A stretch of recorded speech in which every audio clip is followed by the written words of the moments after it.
शिवाय। वंदे देवोमापतिं सुरगुरुं वंदे जगत्कारणं वंदे पन्नगभूषणं मृगधरां वंदे पशूनां पतिं वंदे सूर्यशशाङ्कवनिनयनं वंदे मुकुन्दप्रियं वंदे भक्तजनार्तिहं च वरदं वंदे शिवं शङ्करम्।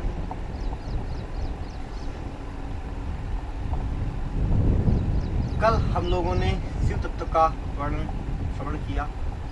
अब इसके की आगे की कथा आज हम कहते हैं। तब ऋषि कहते हैं, हे व्यास शिष्य, हे महाभाग सूत जी, आपको नमस्कार है।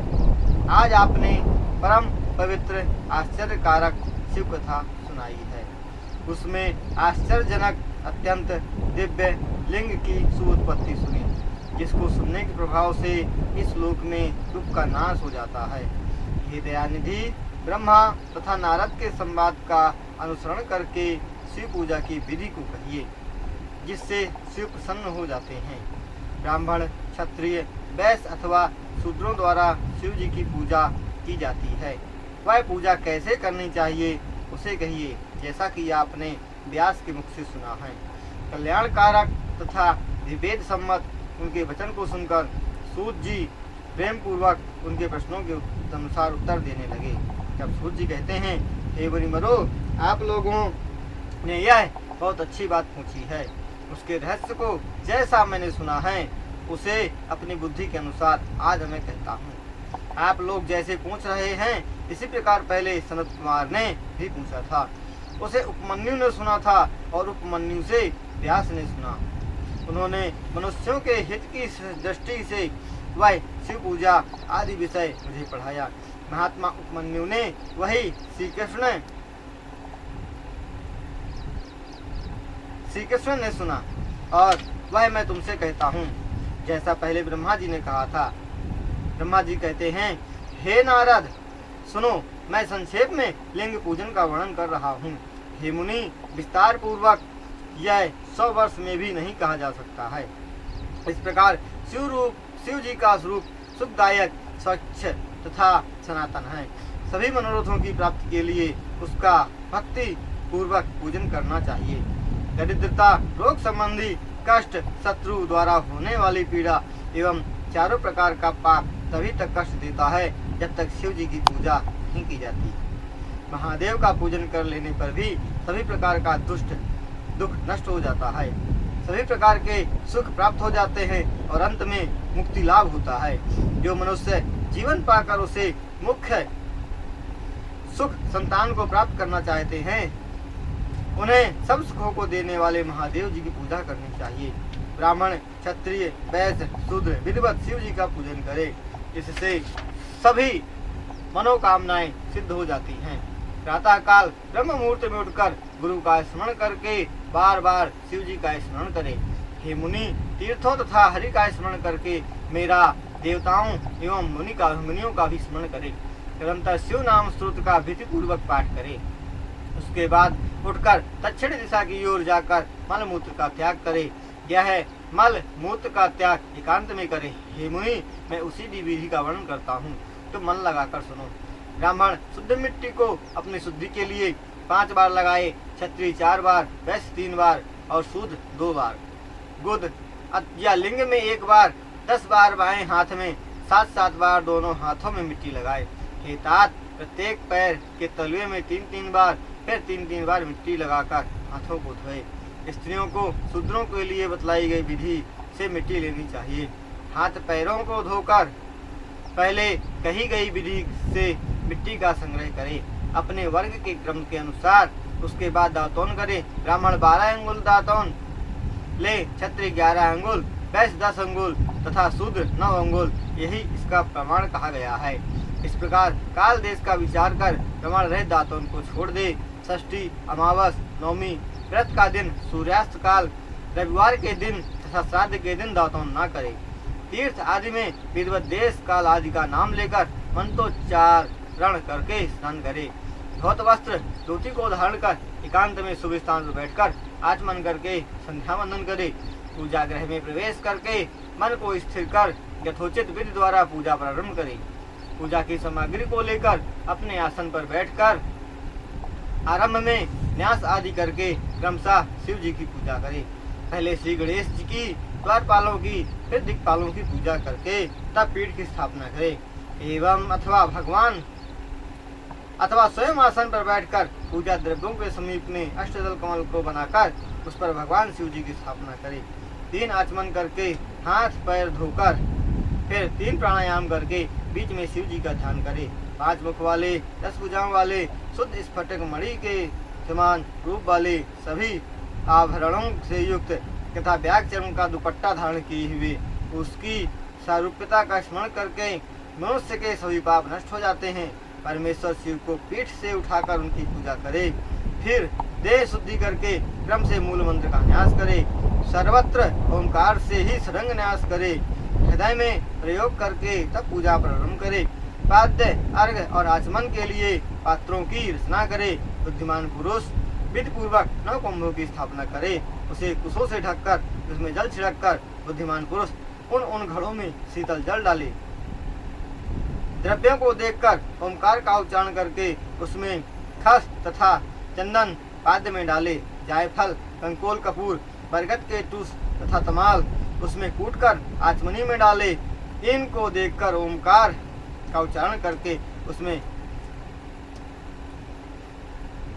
कूटकर आचमनी डाले। इन सब में चंदन भी डाले। महादेव के पार्श्व भाग में नंदीश्वर की पूजा करे।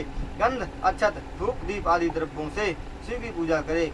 फिर मनुष्य प्रसन्नता पूर्वक लिंग शुद्धि करके यथोचित आदि में ओंकार, अंत में नमः युक्त समूह से ओंकार का उच्चारण करके स्वस्तिक, पद्म आदि आसन की रचना करे।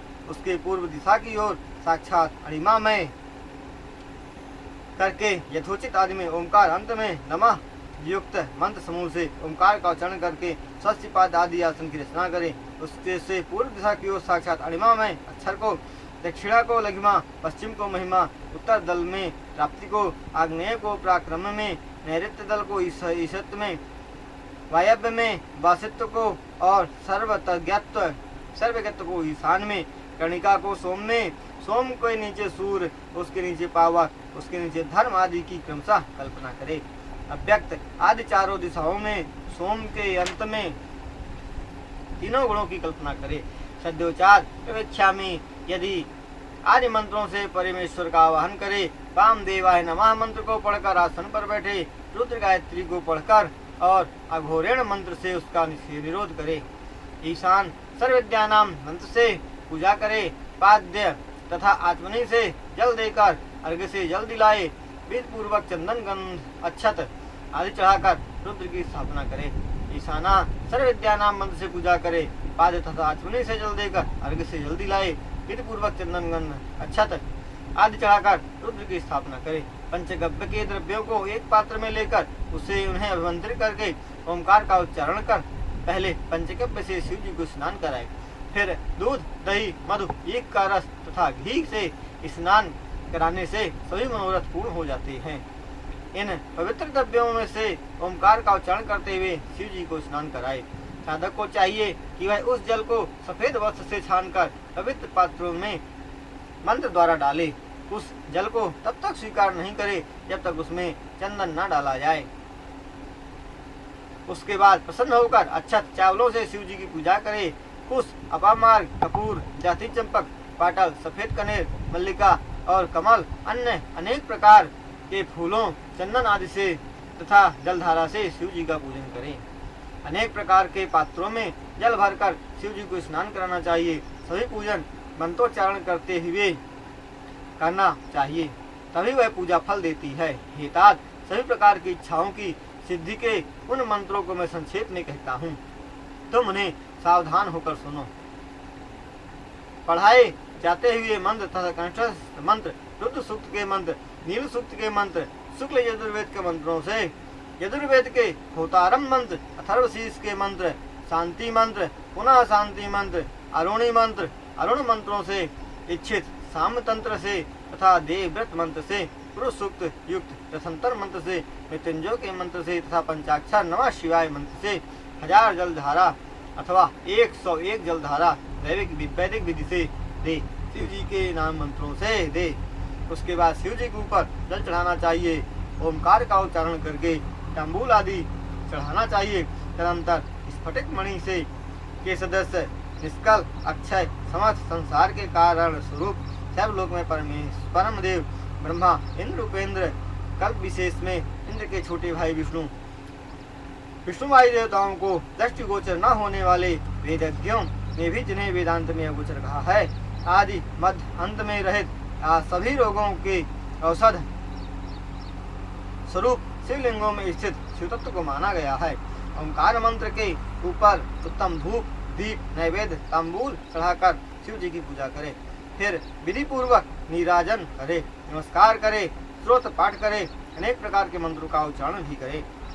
अर्घ देकर फूलों को चरणों में पर बिखेर कर प्रणाम करे और देवेश शिव की हृदय से आराधना करे। हाथ में फूल लेकर हाथ जोड़े अपने आसन से उठकर इस मंत्र से ईशान शिव की प्रार्थना करे। हे शिव जी, मैंने ज्ञान से अथवा ज्ञान से जो भी जप तथा पूजा की वह आपकी कृपा से सफल हो। इस प्रकार उस मंत्र को पढ़कर उन फूलों को प्रसन्नता पूर्वक शिव जी पर चढ़ाए। फिर स्वास्थ्य वचन कहने करके ब्राह्मणों से आशीर्वाद ग्रहण करे। फिर शिव के ऊपर मार्जन करे, नमस्कार अपराध क्षमापन कर फिर शिव जी को आचमन कराए। फिर अघोर मंत्र का उच्चारण करके नमस्कार करे। फिर तन मन से प्रार्थना करे, प्रत्येक जन्म मेरी शिव भक्ति शिव के चरणों में हो, उसके अतिरिक्त मेरा कोई सहायक नहीं है, मेरे तो आप भी शरण हैं। इस प्रकार सभी सिद्धियों को देने वाले देवेश की प्रार्थना करके अत्यंत भक्ति के साथ उनकी पूजा करे। गल नाद करके उन्हें प्रसन्न करे। फिर परिवार के लोगों के साथ शिव जी को नमस्कार करके अत्यंत आनंद का अनुभव करके सुखपूर्वक अन्य कार्यों को करे। शिव जी की भक्ति में तत्पर जो पुरुष इस प्रकार प्रतिदिन पूजन करता है उसे पद पद में सभी सिद्धियां प्राप्त हो जाती हैं।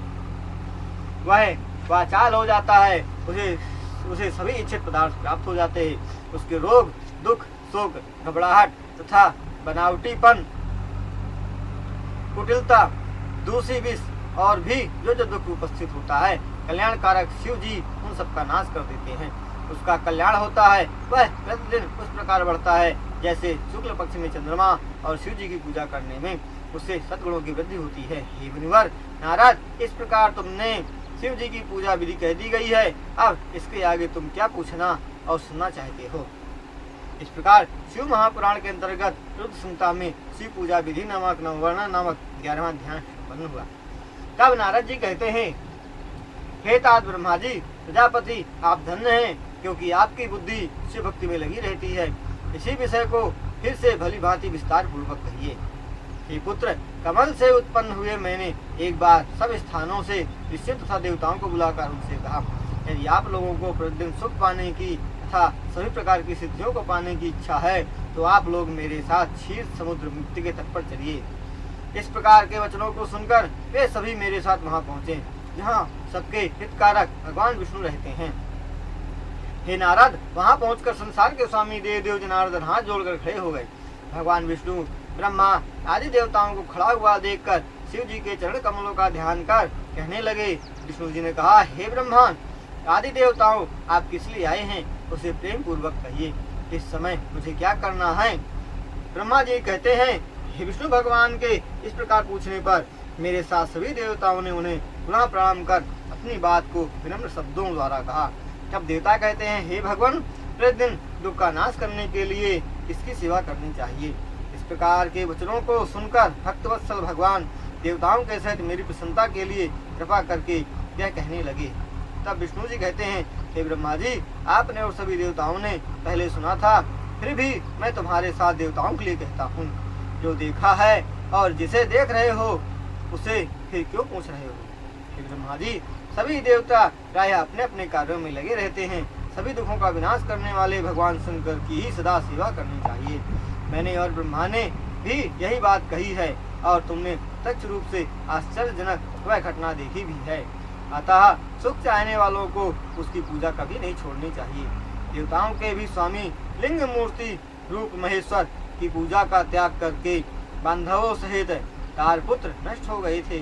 मैंने अपनी माया से मोहित करके उन्हें दूर दूर तक दूर कर दिया।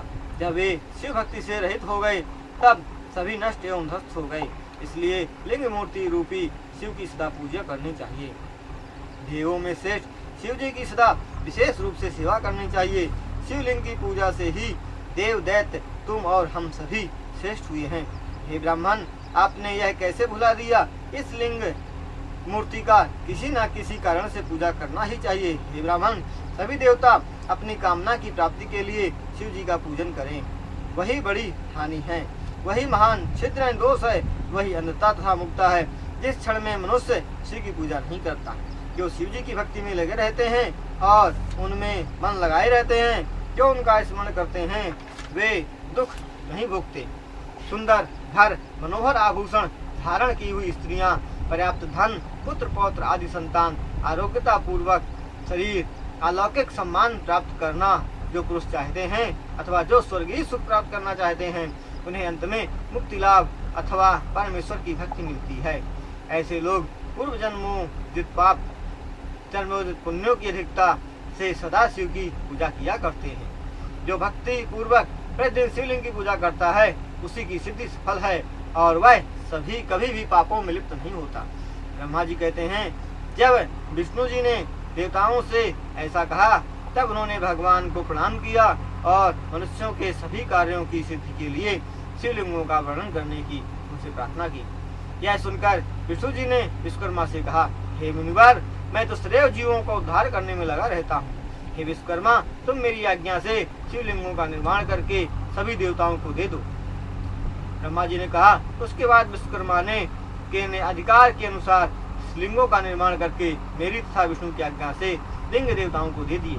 ये मुनिवरो, अब मैं उसी संग को कहता हूँ, आप सुनिए।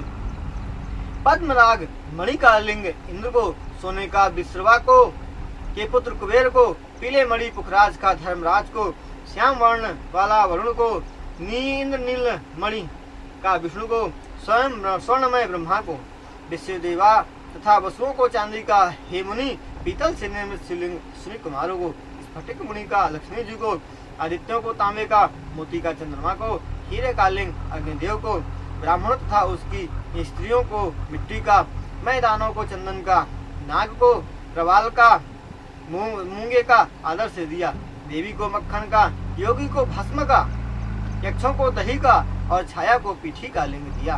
ब्राह्मणी रत्नमय शिवलिंग का पूजन करती है। पारे के पार्थिव की पूजा बाणासुर तथा दूसरे लोग भी करते हैं। विश्वकर्मा ने इस प्रकार लिंगों को बनाकर देवताओं को दिया। उन्हें देवता तथा ऋषिगण पूजते हैं। देवताओं के हित की कामना से उन्हें लिंग देकर विष्णु जी ने के मुख ब्रह्मा से शिव की पूजा विधि का वर्णन किया। वे मुनि, हे मुनि, उनकी इन वचनों को सुनकर ब्रह्मा और मैं अन्य देवताओं के साथ प्रसन्न होकर अपने घर चले गए। हे मुनि, वहां जाकर सभी देवताओं तथा ऋषियों ने मेरा सभी का हित करने वाली शिव पूजा विधि का वर्णन किया। ब्रह्मा जी ने कहा, हे देवताओं तथा ऋषियों, आप लोग भक्ति पूर्वक सुनिए। अब मैं प्रेम पूर्वक भुक्ति मुक्ति को देने वाली शिव पूजा विधि का वर्णन करता हूँ। सभी जीवों के मनुष्य जन्म दुर्लभ होता है। हे देवताओं, हे मुनीश्वरों, सत्कुल में जन्म पाना और कठिन है। सदाचारी ब्राह्मणों के प्रति पूर्व जन्मोत्पार्जित पुण्यों के कारण सद्व्यवहार करता हुआ शिव जी को प्रसन्न करने के लिए अपना कर्म करें। जिस जाति तथा वर्ण के लिए जो विधि कही गई है, उसका उल्लंघन नहीं करना चाहिए। कितना देने की शक्ति हो तदनुसार दान देना चाहिए। 1000 कर्म यज्ञों से तप यज्ञ, 1000 तप यज्ञों से जप यज्ञ श्रेष्ठ होता है। ध्यान यज्ञ से बढ़कर कुछ नहीं है, क्योंकि ध्यान ही ज्ञान का साधन है। योगी पुरुष अपने अभीष्ट शांतरस को ध्यान यज्ञ से ही प्राप्त कर सकते हैं। जो ध्यान यज्ञ में सदैव तत्पर रहते हैं, शिव जी का निवास उन्हीं के समीप होता है।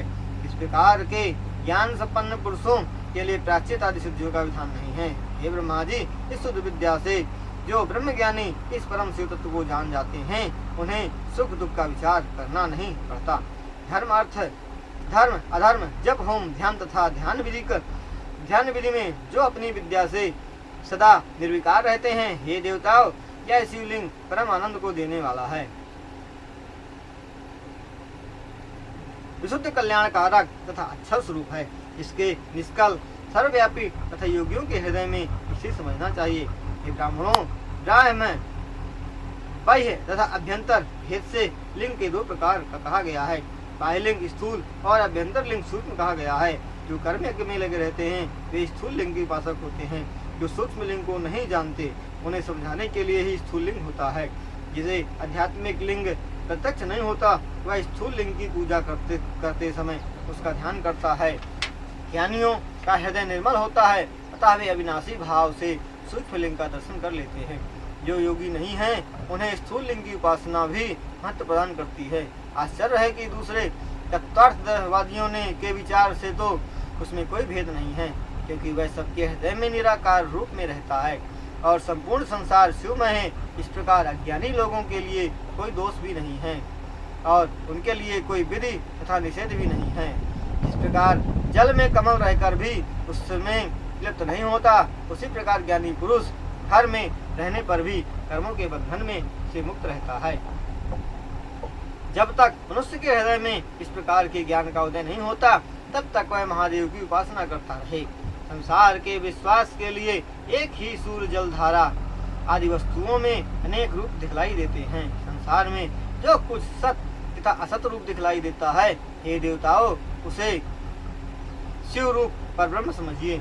जल तत्व के एक होने पर भी जो उसके संबंध में भेदभाव है वह विचार शक्ति के अभाव से है, ऐसा ही शिव तत्व के वेदों के संबंध में है। ऐसा सभी वेदार्थ तत्व को जानने वाले कहते हैं। संसारिक मनुष्य के हृदय में साक्षात परमेश्वर शिव विराजमान है। इस प्रकार के ज्ञानवान भक्त को प्रतिमा आदि से क्या लाभ है। इस प्रकार का जिसे ज्ञान नहीं हो पाया उसे प्रतिमा का पूजन करते रहना चाहिए। परमेश्वर प्रतिमा पूजन ऊंचे पद पर पहुंचने के लिए उत्तम सहारा है। सहारे के बिना ऊंचे पद पर चढ़ना अति कठिन होता है। निर्गुण पद की प्राप्ति के लिए मनुष्य को प्रतिमा का सहारा लेना चाहिए। यह निश्चय है कि सगुण की उपासना करने से त्रिगुण तत्व की प्राप्ति होती है। सभी देवताओं की प्रतिमाएं इसी विश्वास को पुष्ट करती हैं। वे सभी देवताओं में महान हैं। उन्हीं में पूजन के लिए गंध, चंदन, अक्षत, पुष्प आदि का उपयोग किया जाता है। प्रतिमा के बिना इनका क्या उपयोग।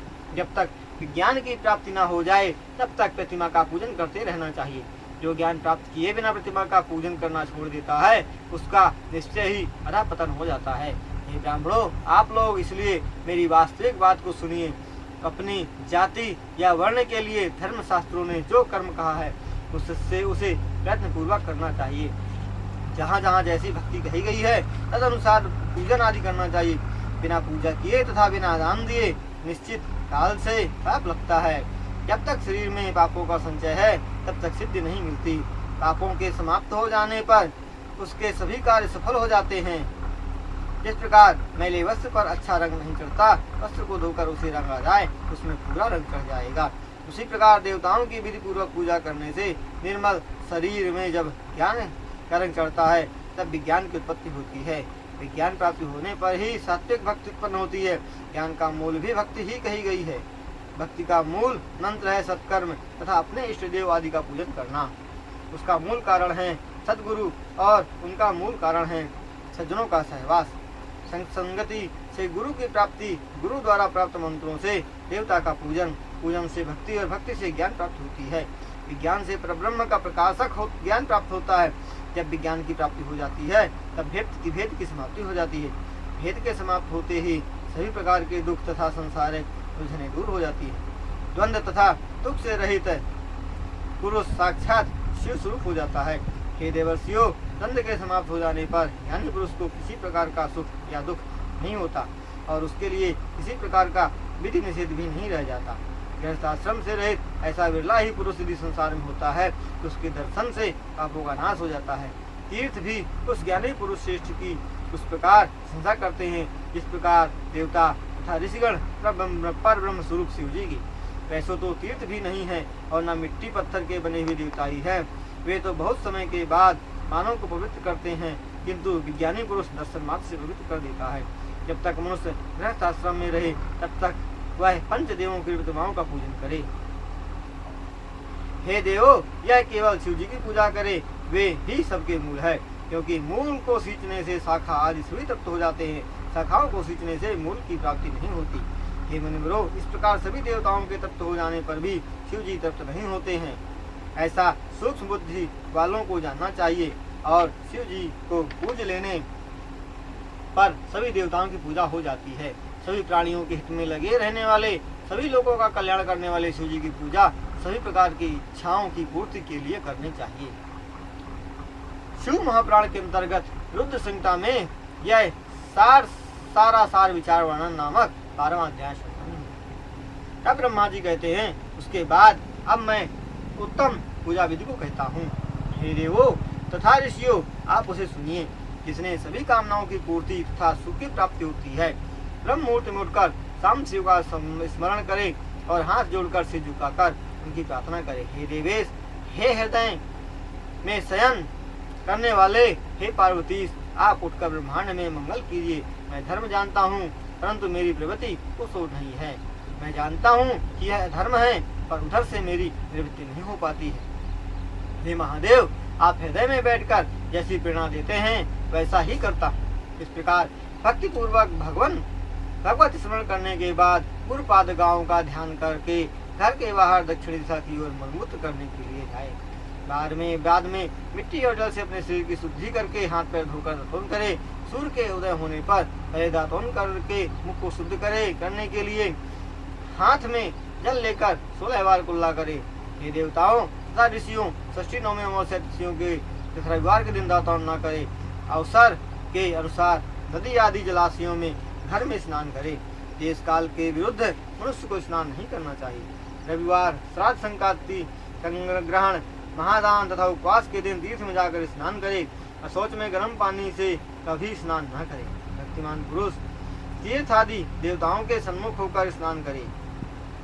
द्वारों का विचार कर तदनुसार शरीर पर तेल लगाए। जो प्रतिदिन तेल मालिश करते हैं उन्हें सुगंधित तेल लगाना चाहिए, क्योंकि उसका निषेध नहीं है।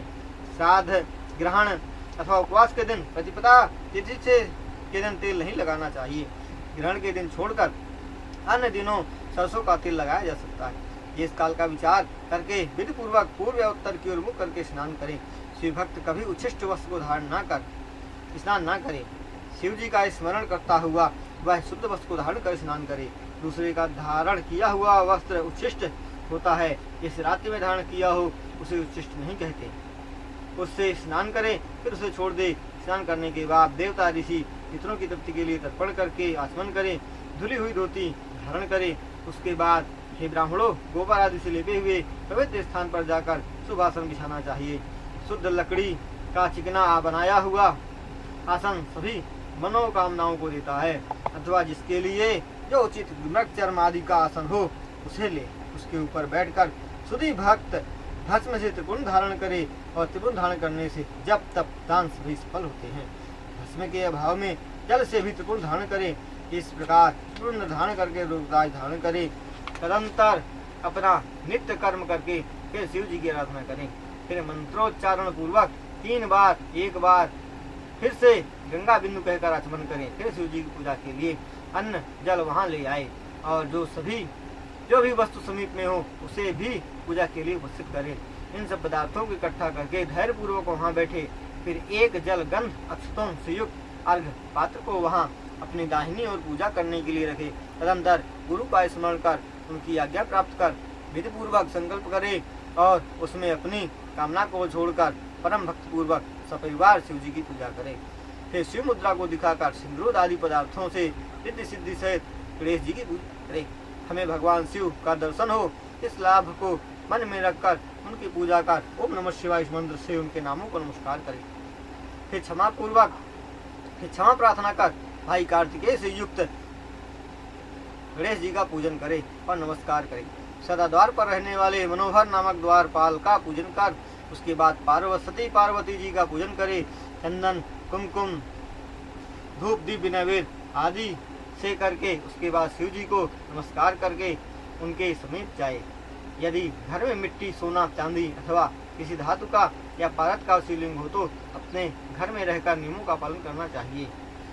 फिर भूत शुद्धि करके प्राण प्रतिष्ठा करनी चाहिए। शिवालय में दिक्पालों की स्थापना करके उनकी पूजा करे। घर में केवल शिव जी की पूजा मूल मंत्र के द्वारा करे।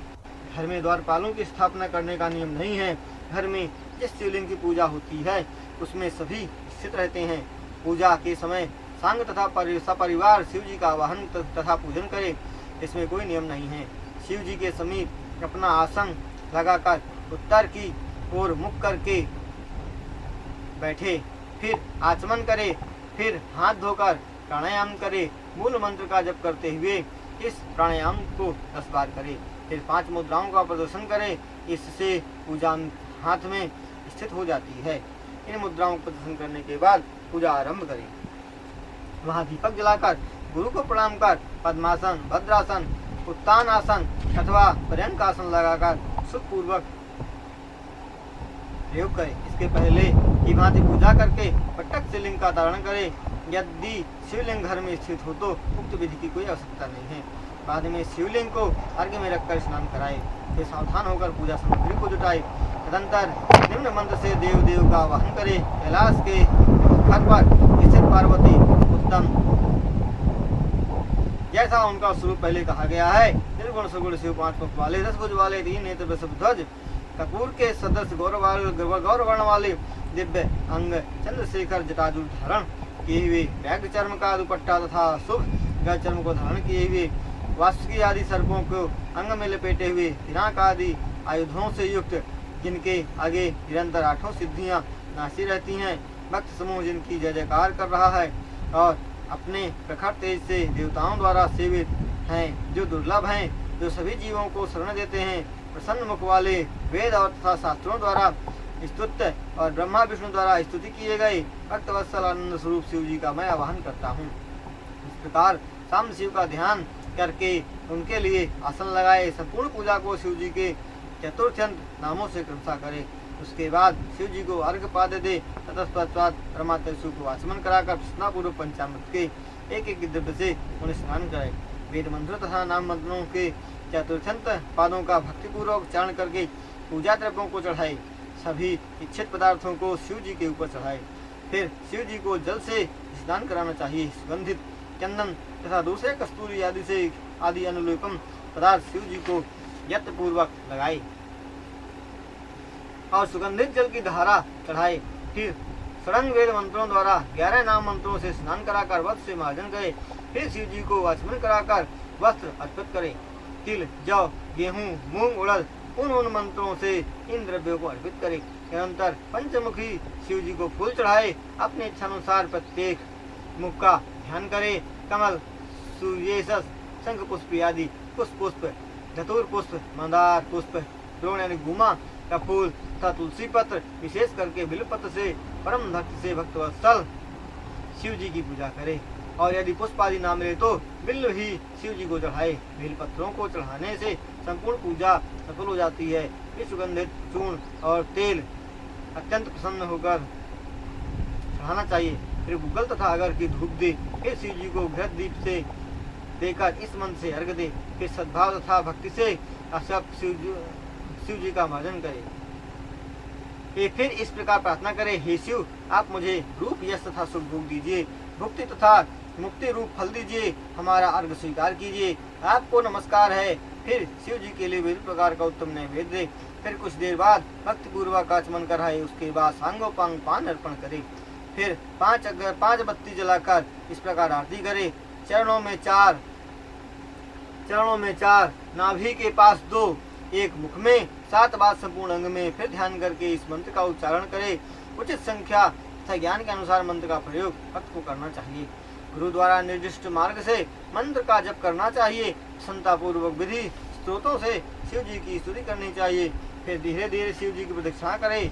उसके बाद विधिवत साष्टांग नमस्कार करे। फिर दूसरे मंत्र से पुष्पांजलि समर्पित करे।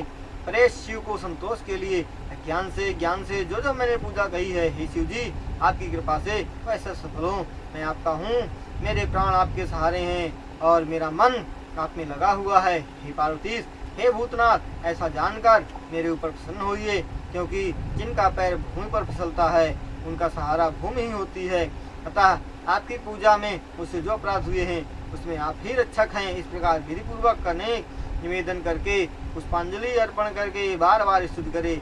फिर कहे, हे देवेश, हे प्रभु, आप परिवार सहित अपने स्थान को जाइए। इस प्रकार विसर्जन करे। हे नाथ, पूजा के समय आप पुनः आदर पूर्वक आइए। इस प्रकार बार बार भक्तवत्सल शिव जी की प्रार्थना कर विसर्जन करे, उन्हें अपने हृदय में स्थापित करे और उनके चरणोदक को अपने सिर पर छिड़के। हे मुनिवरों, शिव पूजन की संपूर्ण विधि कह दी गई है। यह मुक्ति भुक्ति को देने वाला है, और आप क्या सुनना चाहते हैं। इस प्रकार शिव महापुराण में शिव पूजन नामक 13वां अध्याय संपन्न हुआ।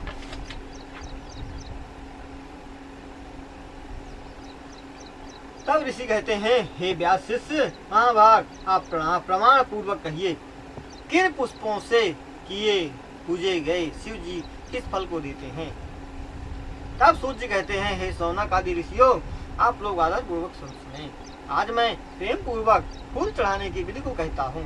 इसी प्रकार इसी विषय को महर्षि नारद ने ब्रह्मा जी से पूछा। उन्होंने अत्यंत प्रेम से फूल चढ़ाने की विधि सुनाई। तब ब्रह्मा जी कहते हैं, कमल, बिल्वपत्र, सतपत्र तथा शंख पुष्पी से धन की प्राप्ति की इच्छा वाला शिव जी की पूजा करे। लाल संख्या में इन फूलों से यदि शिव जी की पूजा की जाती है, लाख संख्या में इन फूलों से यदि शिव जी की पूजा की जाती है, तो हे ब्राह्मण, पापों का नाश होकर निसंदेह लक्ष्मी की प्राप्ति होती है। 20 कमलों का प्रस्थ कहा जाता है, और 1000 बिल्वपत्रों का आधा प्रस्थ होता है, और 1000 सतपत्र का कमल भेद का आधा प्रस्थ होता है। 16 पल का एक प्रस्थ और 10 टंक का एक पल होता है। जब इसी प्रमाण से तराजू में रखे तो वह सभी पदार्थों को प्राप्त कर लेता है, और निष्काम भावना से करने वाला शिव हो जाता है। हे मुनीश्वरों, जिसे राज्य की प्राप्ति की इच्छा हो, वह 10 करोड़ पार्थिव पूजन करके शिव जी को प्रसन्न करे। वह शिवलिंग पर अखंड फूल तथा चावल चढ़ाए, शिव जी को चंदन लगाकर जलधारा से उनका अभिषेक करे। प्रत्येक पार्थिव पर मंत्र सहित बेलपत्र, सतपत्र अथवा कमल चढ़ाए। प्राचीन ऋषि महर्षियों ने शिव जी की पूजा की। पूजा में शंख पुष्पी के फूलों को चढ़ाने का विशेष महत्व बतलाया है। ये इस लोक तथा परलोक में सभी कामनाओं की पूर्ति करते हैं। फूल चढ़ाने के बाद धूप दीप नैवेद्य आरती परीक्षा नमस्कार प्रार्थना पूर्वक तथा विसर्जन करे। इस प्रकार संपूर्ण पूजन को करके जिसने ब्राह्मण भोजन करा दिया, उसे प्रति प्रसन्न होकर भगवान शंकर उसे राज्य प्रदान करते हैं। जो अपनी प्रधानता चाहता हो, वह राज्य प्राप्ति विधि से आधा शिव जी की पूजन करे। कारागृह यानी जेल से मुक्त होने की इच्छा वाला पुरुष 1 लाख पार्थिवों से शिव की पूजा करे। जो पुरुष रोग से पीड़ित हो, वह उसे आधी संख्या यानी 50,000 से, और जो कन्या प्राप्ति का इच्छुक हो, वह उसकी आधी संख्या यानी 25,000 कमल पुष्पों से शिव जी की पूजा करे। जो पुरुष विद्या प्राप्ति की इच्छा वाला हो, वह 12,500 कमल पुष्पों से शिव जी की पूजा करे। पानी की इच्छा वाला पुरुष घी से शिव जी की अर्चना करे। शत्रुओं का उच्चाटन करने के लिए उतनी ही संख्या में पूजन करना चाहिए। मारण के लिए 1 लाख, मोहन के लिए उससे आधी संख्या में पूजन करे। सामंत राजाओं को जीतने के लिए 1 करोड़ पार्थिव पूजन करना चाहिए। राजाओं को वश में करने के लिए 10 लाख पार्थिव पूजन करे। यश प्राप्ति के लिए भी उतनी ही संख्या कही गई है, और वाहन आदि की प्राप्ति के लिए 1000 पार्थिव पूजन करना चाहिए। मुक्ति की कामना करने वाला भक्ति पूर्वक 5 करोड़ पार्थिवों का पूजन करे।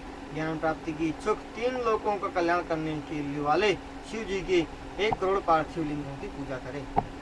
शिव जी के दर्शनों के इच्छुक उससे आधे से पूजन करे। अन्य इच्छाओं की प्राप्ति के लिए मृत्युंजय का जाप करना चाहिए। 5 लाख जप करने से शिव जी प्रत्यक्ष हो जाते हैं।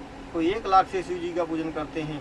2 लाख जपने से उत्तम जाति में जन्म होता है। 3 लाख जपने से इच्छाओं की प्राप्ति होती है, और 4 लाख जपने से शिव जी का दर्शन होता है। 5 लाख जप करने पर निसंदेह पूर्ण फल मिलता है। इसी प्रकार 10 लाख जप करने और भी शुभ फल प्राप्त होती है। मुक्ति की इच्छा करने वाले पुरुषों से शिव जी की पूजा करें। हे मुनिवर, शिव जी की पूजा में 1 लाख की संख्या सर्वत्र समझनी चाहिए। दीर्घायु की कामना करने वाला धूप से शिव जी की पूजन करे। पुत्र प्राप्ति की इच्छा वाला पुरुष धतूर के पुष्पों से शिव जी की पूजा करे। लाल डंडी वाला धतूरे का फूल शिव पूजा में शुभ फल देने वाला कहा गया है। अगस्त्य के फूलों से किया गया पूजन पूजा करने वाले को महान यश प्रदान करता है। यदि शिव भक्त तुलसी में शिव जी की पूजा करता है, तो उसे सुख भोग तथा मुक्ति की प्राप्ति होती है। उदार, कुब्जक तथा कल्हार यानी सफेद कोई के फूलों से शिव जी की पूजन करने से प्रताप की प्राप्ति होती है। अड़हुल के फूलों से शिव जी की पूजा करने पर शत्रुओं का विनाश होता है। रोग तथा उच्चाटन कर्म में कनेर के फूलों का प्रयोग करें। गुल दोपहरिया के फूलों से आभूषणों की प्राप्ति, चमेली के फूलों से निसंदेह गुणों की प्राप्ति होती है तथा आलमी के फूलों से पूजा करने से वह विष्णु का प्रिय हो जाता है। सभी पत्रों से शिव जी की पूजा करने से भक्त मुक्ति को प्राप्त होता है। मल्लिका के फूलों को चढ़ाने से सुंदर स्त्री प्राप्त होती है। जूही के फूलों से शिव जी का पूजन करने से घर में धान्यों का अभाव नहीं होता। कनेर के फूलों से वस्त्र संपत्ति प्राप्त होती है। निर्गुंडी के फूलों से शिव का पूजन करने से मन निर्मल रहता है। 1 लाख बिल्वपत्र चढ़ाने से सभी इच्छाओं की प्राप्ति होती है। हर श्रृंगार के फूलों से पूजा करने पर सुख संपत्ति की प्राप्ति होती है। ऋतु में उत्पन्न हुए फूलों से पूजा करने पर निसंदेह मुक्ति का लाभ होता है। राई के फूलों को चढ़ाने से शत्रुओं की मृत्यु होती है। इनके 1 लाख फूलों को शिव जी पर चढ़ाने से महान फल मिलता है। केवड़ा चंपक पुष्प को छोड़कर ऐसा कोई फूल नहीं है जो उन्हें प्रिय ना हो।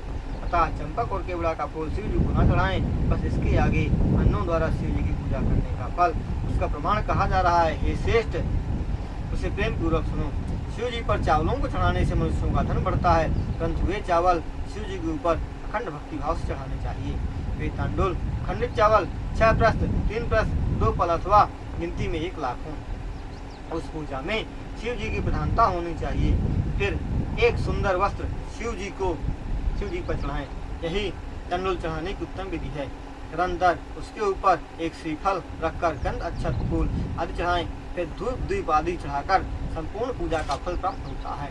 प्रजापति देवता ने देश से संबंधित चांदी के 2 रुपयों या मासा की संख्या से दक्षिणा दें या शक्ति के अनुसार उपदेशा को दक्षिणा देनी चाहिए। उसके बाद 12 ब्राह्मणों को भोजन कराए।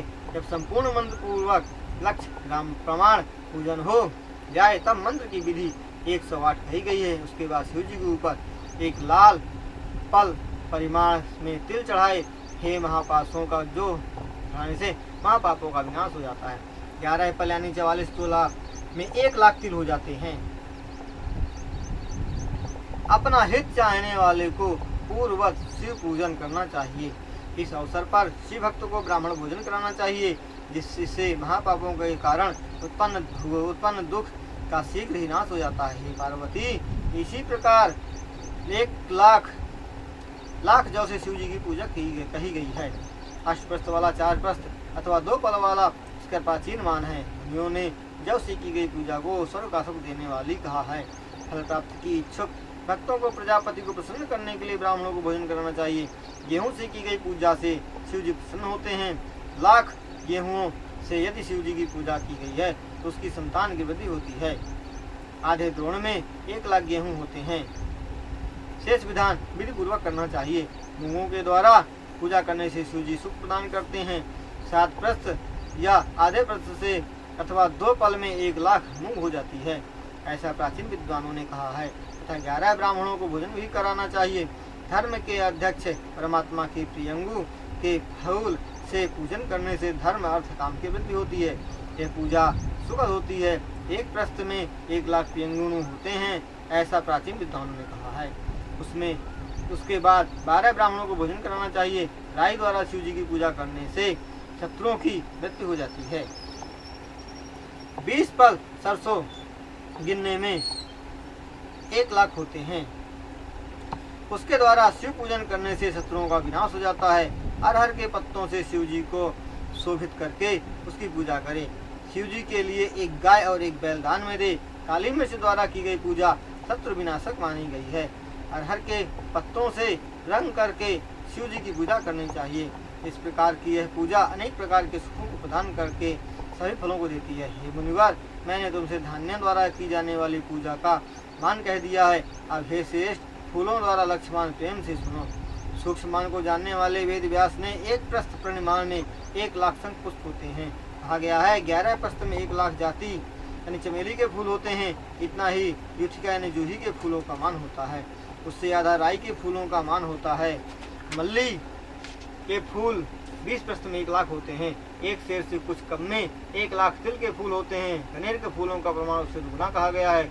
उतना ही प्रमाण विद्वानों ने निर्गुंडी के फूलों का कहा है। कणिकाकार श्रीष मनु जीव के फूलों का मान 10 प्रस्थ में 1 लाख होता है। इस प्रकार विविध प्रमाणों को देखकर सभी कामनाओं की सिद्धि के लिए शिव जी की पूजा करें। भक्ति की प्राप्ति के लिए सभी इच्छाओं को छोड़कर शिव जी का पूजन करें। अब मैं इसके बाद धारा पूजा के महान फल को कहता हूँ। जिसको सुनने से मनुष्य का कल्याण होता है। विधि पूर्वक भक्तियुक्त होकर शिव जी की पूजा करके उसके बाद शिव जी के ऊपर भक्ति भाव से जल धारा डालनी चाहिए।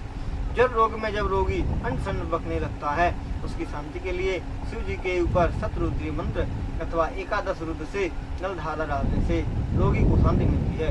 शिव नाम के जब से, पुरुष से, सरंग रुद्री पाठ से अथवा महामृत्युंजय जब से, गायत्री मंत्र से, ओम नमः शिवाय से अथवा पौराणिक मंत्रों से जल धारा दे। सुख तथा शांति की वृद्धि के लिए धारा पूजन को उत्तम कहा गया है। अनेक प्रकार के शुभ एवं उत्तम द्रव्यों से प्रेम पूर्वक भस्म धारण करें। उपयुक्त 1000 मंत्रों को पढ़कर शिव जी के ऊपर घी की धारा गिराने से वंश का विस्तार होता है, इसमें संदेह नहीं है। इस प्रकार मेरे द्वारा कहे गए मंत्र से शिव जी की पूजा करनी चाहिए। मुनीश्वरों, अंत में प्रजापति से संबंधित 12 ब्राह्मणों को भोजन कराना चाहिए। जड़ बुद्धि को बुद्धिमान बनाने के लिए चीनी मिले हुए दूध की धारा शिव जी के ऊपर डालनी चाहिए। ऐसा करने से ही बुद्धि बृहस्पति के समान उत्तम हो जाती है। जब तक 10,000 मंत्र ना हो जाएं, तब तक धारा से पूजन करें। धारा विधि का प्रयोग करने से सभी प्रकार के दुखों का नाश होता है। शत्रुओं को कष्ट पहुंचाने के लिए शिव जी के ऊपर तेल की धारा देनी चाहिए। इससे शीघ्र ही कार्य की सिद्धि हो जाती है। सुगंध तेल की धारा देने से सुख भोगों की वृद्धि होती है। सरसों के तेल से निश्चित ही शत्रु का नाश होता है। मधु धारा से शिव जी का पूजन करने से व्यक्षराज का भय भी शांत हो जाता है। ईख के रस की धारा देने से सभी प्रकार के आनंदों की प्राप्ति होती है। गंगा जल की धारा चढ़ाने से भुक्ति तथा मुक्ति का लाभ होता है। सभी विधियां मृत्युंजय से ही प्रकट हुई हैं और इसमें विधि पूर्वक 10,000 संख्या का विधान करना चाहिए। अंत में 11 ब्राह्मणों को भोजन कराना चाहिए। हे मुनिवरों, आपने मुझसे जो पूछा था वह सब मैंने आपसे कह दिया। इस विधि का सभी कार्यों को पूर्ण करने में सफल होती है। कार्तिकेय पार्वती से शिव जी की विधि पूर्वक पूजा करने से भक्त जिस फल को प्राप्त करता है, मैंने जैसा सुना वैसा तुमसे कहता हूँ। इस लोक में पुत्र पौत्रादि के साथ सभी प्रकार के सुखों को भोगकर मृत्यु होने के बाद वह सब प्रकार के सुख को देने वाले शिवलोक हो जाता है। करोड़ों सूर्यों के समान प्रकाशयुक्त इच्छानुसार चलने वाले विमान पर चढ़कर रुद्र कन्याओं तथा गीत वाद्य से युक्त होकर वह शंकर के परिजनों के साथ तब तक कीड़ा करता रहता है जब तक महाप्रलय नहीं हो जाता। तदनंतर वह अच्छे ज्ञान को प्राप्त कर हो जाता है। तब शिव महापुराण के अंतर्गत शिव पूजन विधान नामक 14वां अध्याय संपन्न होता है।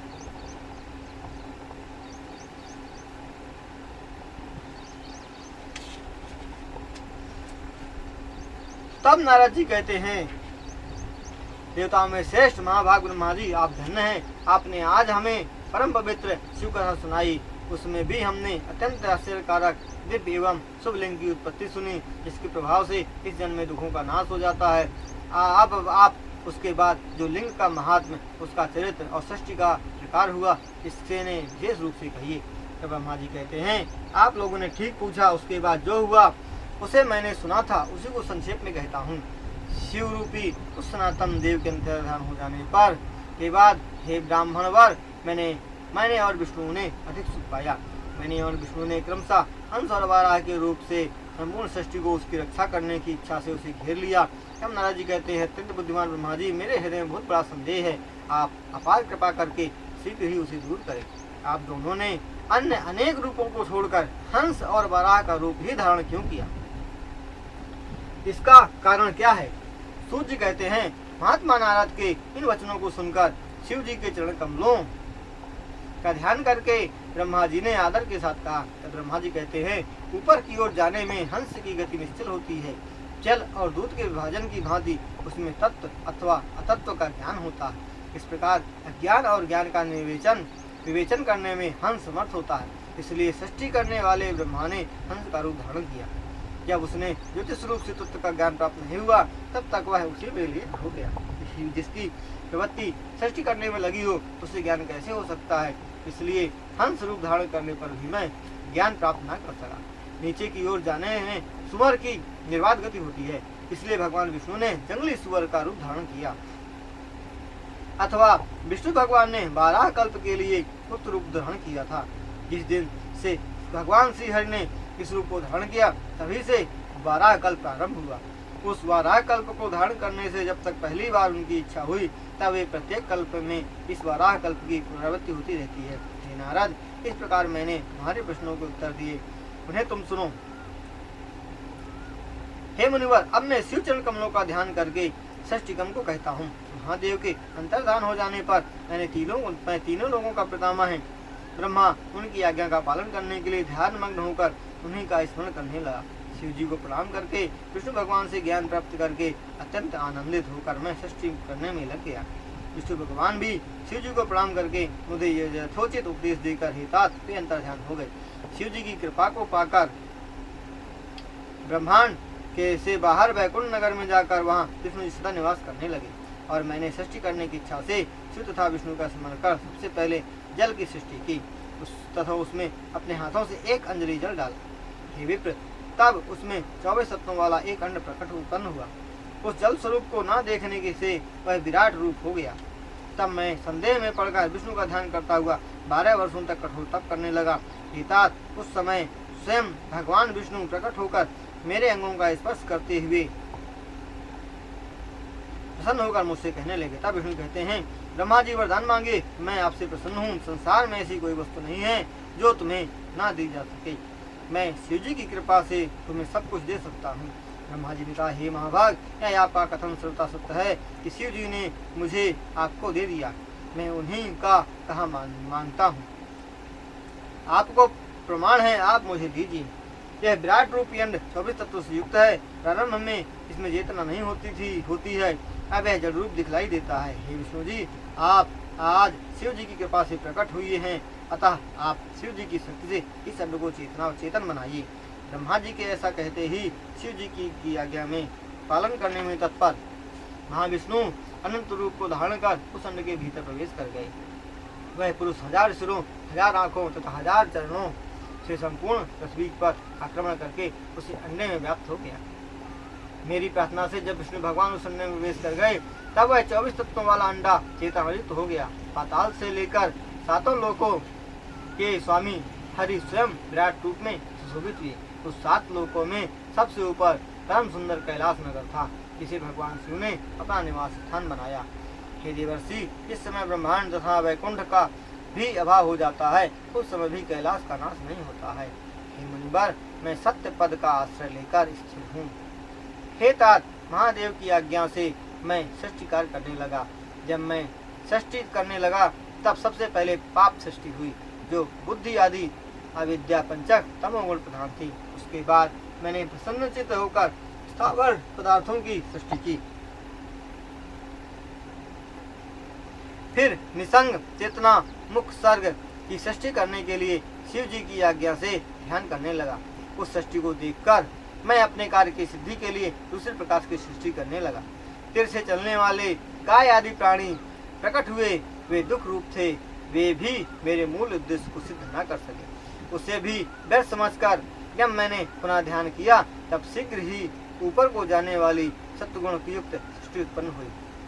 वह देवताओं की सृष्टि अत्यंत सुखद हुई, परंतु उसे भी अपने लक्ष्य की सिद्धि में बाधक मानकर मैं पुनः सोचने लगा। तब शिव जी की आज्ञा से रजोगुण प्रधान सृष्टि उत्पन्न हुई। वह मनुष्य नामक नीचे की ओर गति करने वाला दूसरों का भी लक्ष्य अपनी सिद्धि में बाधक मानकर मैं पुनः सोचने लगा।